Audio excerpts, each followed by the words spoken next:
Hello everyone, welcome to a new tip video. Today we're going to do a video that I've had in mind for quite a while, but I've been really struggling with my health recently, so actually sitting down and filming stuff has been really difficult for me. But I mustered up the energy today to finally film something. So we're going to do our best to make it through and give you guys some nice tips today. So yeah, today we're going to go over some tips that I have for coordinating photo shoots, whether that be smaller scale photo shoots or larger scale photo shoots. So basically any photo shoot that has more than 3 people, I would recommend using these tips. If they're like smaller photo shoots, you don't really have to coordinate as much because there's not as many people. But if you're doing big shoots that are like 5 to 18 people, which I have done in the past, and it has taken some practice to make that go smoothly, these are some tips that you're going to want to maybe take into consideration.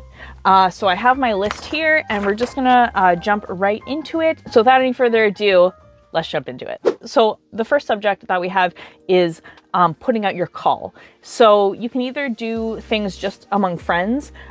So basically, like if you know some people personally who do cosplays that match your cosplays and you want to do a photo shoot with them, obviously you can reach out to them and coordinate something privately. Or if you're looking for more people or you don't have that many friends who cosplay the same thing as you, you can always do a public call. So basically doing a public call, they usually take place on Instagram. And what you do is you basically take a picture of all the characters from a certain series, you post on your story, you tag which ones are taken with whoever is going to be cosplaying them, and then you put that out there and people can reply to that story and say like, oh, I cosplay this character, can I, take that role? And then as it goes on, you just tag more and more people until you get like a substantial group. While you're doing that, you're also going to want to have an accompanying group chat. So when a new person joins, you can add them to the group chat. Like I said, this happens on Instagram stories. And the idea is that the more people join the group, the more the word spreads and you just get more and more people. You do have the option to cap it at a certain number of people if you don't want a super big group. Like I think the biggest group I had was maybe 17 or 18 people. And that certainly was a lot to coordinate. And if it's your first time, maybe you only want like 4 to 5 people, that's totally fine. So feel free to cap it however you want. You can take control however much you need to cater this photo shoot to your needs and your experience. That's just something to consider. So when it comes to public calls, one thing you want to do is you really want to emphasize whether this is going to be an adults only or a mixed ages or a minors only shoot. I personally believe that if you are an adult, you should only be shooting with adults. And if you are a minor, you should only be shooting with minors. That just makes the most sense to me from like a safety perspective, from like how people are going to vibe together perspective. It just makes the most sense. I personally only do like adult only shoots. So whenever I am advertising my shoots, I'll always say 18 plus, and that 18 plus doesn't mean that's going to be like a spicy shoot. It just means it is only for people 18 and up because we want that to be an adult only space. So once you start organizing your shoot, you're going to want to make a document. Now this document, I typically recommend using Google Doc. That one most people have access to. Most people have a Google account and it's really easy to keep track of the document from different platforms. Once you open a Google Doc, it is recorded on your account. So whether you access your account on mobile or desktop, it's still going to pop up and it's really easy to edit and everything. So I definitely recommend going with Google Docs. If you have a specific platform that you prefer to use documents on, you can totally use that. But I've just found that Google Docs is the most kind of universally accessible one for everybody. So what you're going to want to do is you're going to want to make a call sheet. So at the top of your Google Doc, you're going to want to start off with the main information, which is the date, time, and location. I like to also put the nearest hospital. This is something that my friend Seb actually suggested for one of our photo shoots, and I think it's a really good idea. Nearest hospital, emergency services, stuff like that, just in case anything happens. Knock on wood, nothing has ever happened at photo shoots that I've done in the past, but you never know, so it's important to have that information there. You're going to want to list your photographers, their handles, any like necessary information regarding your photographers, maybe like contact information, pronouns, all that important stuff. And then we get to the cosplayer section. So pretty much the same as I just said with the photographers. I usually do like a column by column chart, and it will have the name of the cosplayer, their character, their pronouns, potentially their contact information if people are comfortable sharing that. It is good to have a secondary contact method other than Instagram DM if people are comfortable sharing that. Not everybody is, so it's totally optional. And then the last thing is allergy information, just in case. You wouldn't want to have somebody who's allergic to nuts and then people bring like a peanut butter sandwich to the shoot, and just like important information like that. So that's going to go in like a chart. You keep the Google Doc open to edits for everyone, and everybody can just fill in all of their information, and like whatever they're not comfortable sharing, they can just leave out. A lot of the time people in these photo shoots don't necessarily know one another. They haven't like met or anything. So it's really important to know everybody's names and pronouns and everything. And obviously like allergy information to keep people safe. So that's all the information that I like to put in those graphs. Then you have another section for your photo references. This can be pretty flexible. You can have either like actual references from the show of like screenshots you want to reenact, or just basic like poses. Like you can look up like 2 people pose references, 3 people pose references on like Google or whatever, and find not necessarily show specific, but just like general pose references. You can also write stuff out like, hey, I want a photo of us all like peeking out behind a tree or whatever, and put that in your reference section. Just so that when you get to the photo shoot, like it's very common for people to be like, I don't know how to pose. It doesn't matter how long you've been cosplaying for. A lot of the time people just like forget how to pose, which is totally natural and totally normal.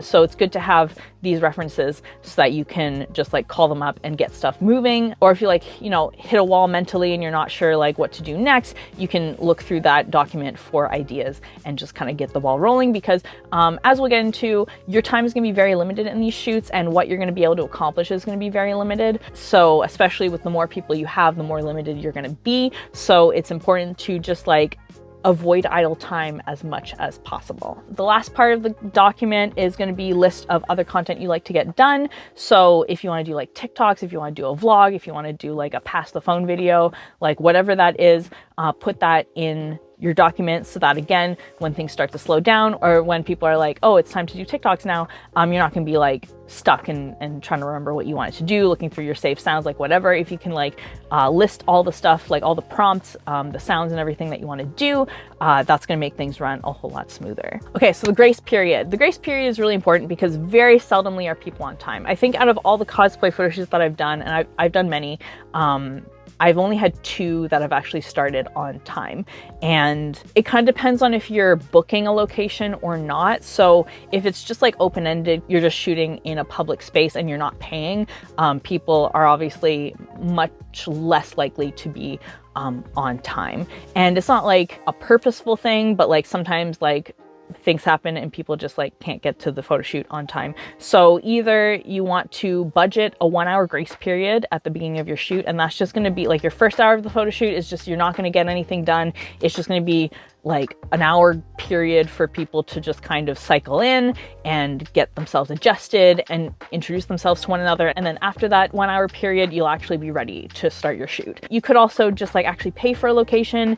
If there is like a deposit involved, people are much more likely to be on time. It really depends on like how you want to do it. Most of the time we don't pay for locations, and like obviously if you're paying for a location, you're probably gonna have fewer people, so it's gonna be easier to like manage everyone, and you don't necessarily need that grace period. But if you have like a bigger shoot in a free location, it's just good to budget like that 1 hour at the beginning of your shoot. Big rule of thumb, you are not going to get everything done that you set out to do. It's just the nature of these things, especially the more people you have. If you have like 3 or 4 people, it's much more likely to like get everything done that's on your list that you intended to do. But the more people there are, the harder it is to accomplish everything. It's good to go in there expecting that you're not gonna accomplish everything that you imagined. And that way you're not gonna come away with disappointment. Basically, you're always gonna leave your photo shoot thinking that you could have done more. That is completely normal, it's completely natural.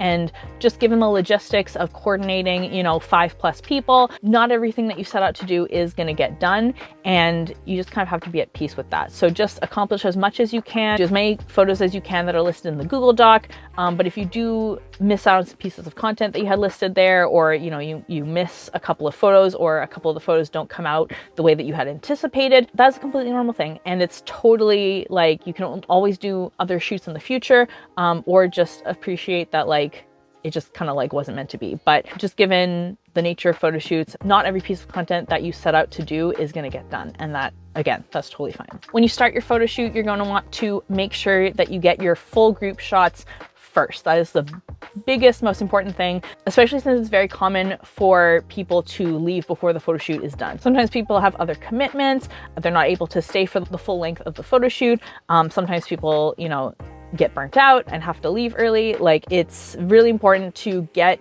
everyone in the photos first thing when you start shooting. Everyone will be present, everyone will be ready to go, everyone will be like in the zone, and so you want to make the most out of that. So make sure that you get all those group photos first, and then as the shoot goes on, you can branch out into duos and trios and solos and all that good stuff. I forgot to mention this with the grace period, but the length of your shoot, really important. People are not going to be able to go for the whole day.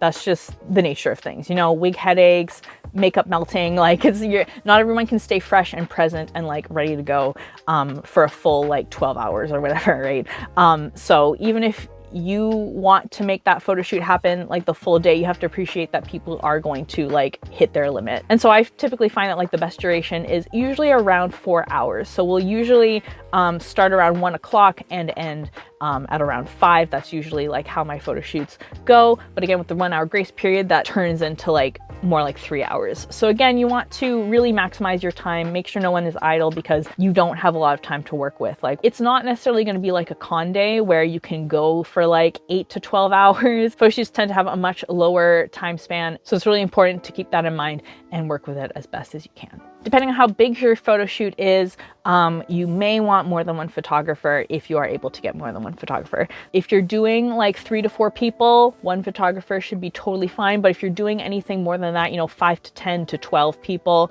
or even more, you're going to want more than one photographer. Think about like how many people you have and how many photographers you could bring on board. But again, you also want to make sure that you don't have too many photographers, because then they're going to kind of like, you know, get in each other's way and kind of have a too many cooks in the kitchen situation. So like when I did my photo shoot of 18 people, we had 3 photographers. That worked really well. For Dunmeshi, recently we had maybe, I don't even know how many people we had. We had like 7 to 8 people and we had 2 photographers, and that again worked well. And then again, if you're doing like a 3 to 4 person shoot, you're totally fine with one photographer. But the bigger the scale, the more photographers you're going to want to have, just so that people again are not left idle. So like once you do your group shoots, everybody gets in on like the big group shots, you can then branch out and like one photographer can take like a trio, and then the other one can take like a duo of people, and then everyone can like switch off. So it's really important to avoid people being idle, because again, you're only going to have like that 3 to 4 hour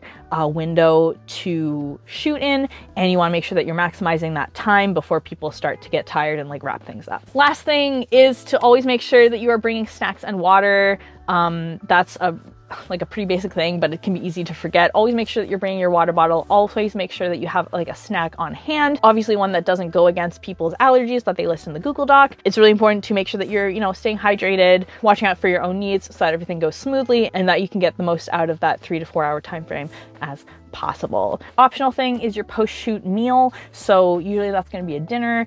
Half the photo shoots I've done, people have just kind of, you know, gone off and done their own thing and not had a meal together. But there have been some instances where everybody, you know, stays together at the end of the shoot, or at least most people do, and want to have a meal together. So it's good to have a place in mind and to discuss that before the shoot. Like, are we going to have a meal together? Because you might have to make a reservation. Usually these shoots have a lot of people, and when it's dinner time and you don't have a reservation and you have a bunch of people, it can be a challenge to like, you know, make arrangements, right? So you're going to want to figure out where you're going to go, if it's within transit or walking or driving distance from the shoot, because not everybody drives.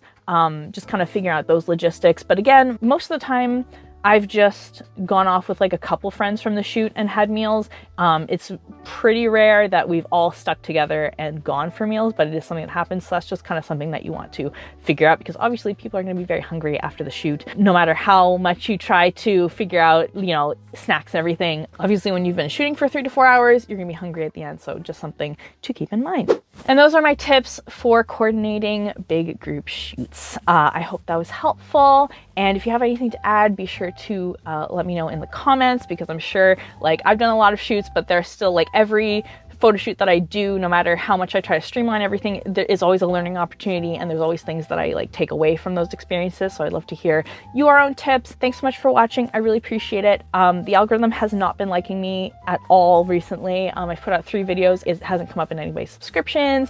Even people have like notifications on, haven't been receiving them. So I guess like there's nothing I can do. Like I was gonna say, like, if you can hit the notifications, that'd be awesome. But like even notifications aren't working. So the algorithm just doesn't like me. But if you are seeing this video and you did enjoy it, thank you so much. I really appreciate it. And you know, all that stuff like liking, commenting, you know, does help. So if you feel inclined to do that, that would be great. But if not, that is also cool too. But anyway, I will see you guys all in the next one. But until then, Panda Faces, please be sure to take care. Bye.